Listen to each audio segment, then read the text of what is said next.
The fall is what birthed a lot of the feelings from the flesh that we choose to live by. So that's something that I definitely want to make sure to express too, just so if somebody out there needs Well, that's powerful. That's something that I never really sat down and wrestled with or even thought about, presenting the idea of the fall giving you the feelings, because God only wanted us to know good.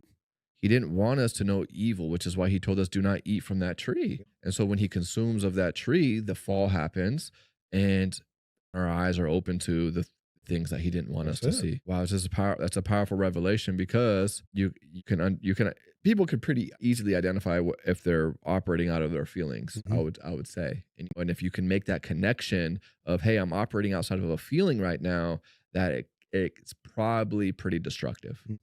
No, that's true. Okay, last two. So you're either serving God together in your marriage, or you're serving yourselves. Satan, of course, would love for you to be in a marriage where your primary goal is to get your own needs met.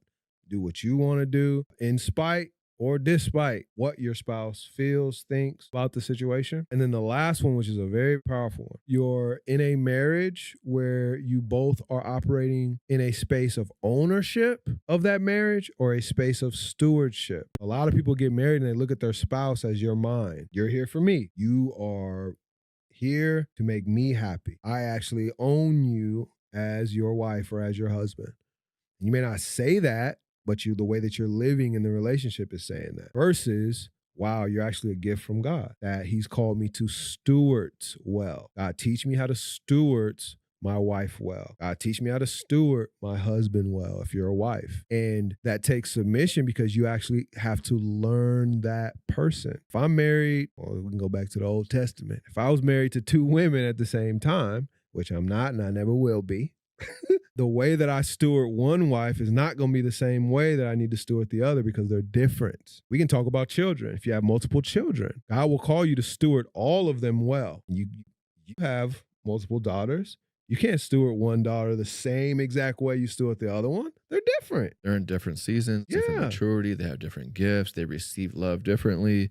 It's really powerful, because after I read that book, The 5 Love Languages, it gave me more insight on myself and my spouse, but it also opened up the perspective of my children, right? And that, oh my gosh, wow, I never thought about parenting using the 5 love languages and showing up in that space. And each one is different, like you're talking about, from the spouse to the kids to friends or any type of relationship.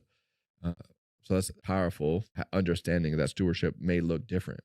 So I think the reality is, like, no marriage or relationship is going to be the same. They're all going to be different. But God does call husbands and wives to do specific things in the context of marriage. And some of the main, no matter what role you fill in the relationship, it needs to be done from a place of true intimacy with God and true and genuine godly love and submission to one another.